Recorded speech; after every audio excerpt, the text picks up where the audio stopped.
السلام عليكم ورحمة الله وبركاته. الحمد لله رب العالمين، وصلى الله وسلم على نبينا محمد وعلى آله وصحبه أجمعين.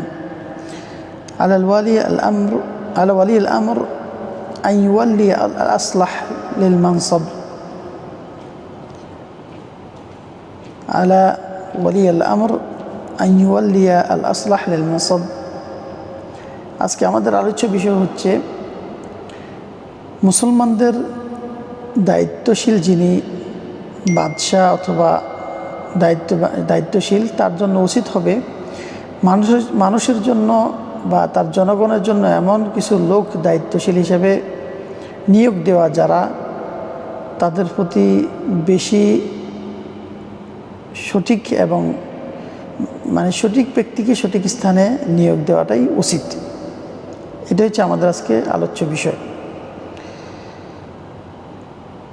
আল হাকিম একটি সহিহ সূত্রে হাদিস বর্ণনা করছেন, যেটা ইবনে আব্বাস রাদিয়াল্লাহু আনহু রাসূলুল্লাহ সাল্লাল্লাহু আলাইহি ওয়াসাল্লাম থেকে মারফু সূত্রে বর্ণনা করছেন, মান ইসতা'মালা রাজুলান আলা ইসাবাতিন ওয়া ফীহিম মান হুয়া আরদা লিল্লাহি মিনহু ফাকাদ খানা আল্লাহ ওয়া রাসূলাহু ওয়াল মুমিনিন। এই হাদিসে রাসূলুল্লাহ সাল্লাল্লাহু আলাইহি ওয়াসাল্লাম বলছেন, কোনো ব্যক্তি যদি এমন কিছু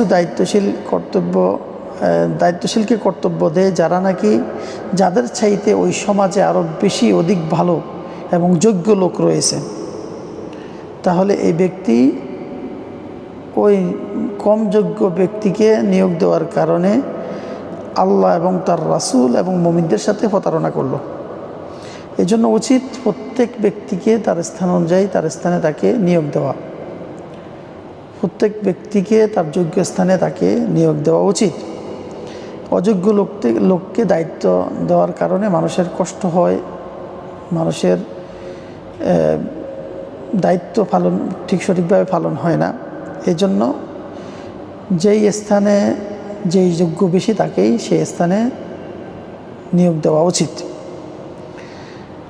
আর রাসূলুল্লাহ সাল্লাল্লাহু আলাইহি ওয়াসাল্লামের যে হাদিসটি মান ইসতা'মালা রাজুলান আলা ইসাবাহ, এখানে সতর্কতা করা হয়েছে, সতর্কতা বানিয়ে রয়েছে রাসূলুল্লাহ সাল্লাল্লাহু আলাইহি ওয়াসাল্লামের পক্ষ থেকে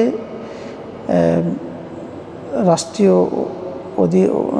অধিনায়কের প্রতি, যে সে যেন কোনো ব্যক্তিকে নিয়োগ দেওয়ার পূর্বে যাচাই করে দেখে সে যোগ্য কিনা এবং সেই এলাকাতে সে কোনো যোগ্য ব্যক্তি আছে কিনা, তাকেই খুঁজে দায়িত্ব তার প্রতি অর্পণ করা উচিত। নতুবা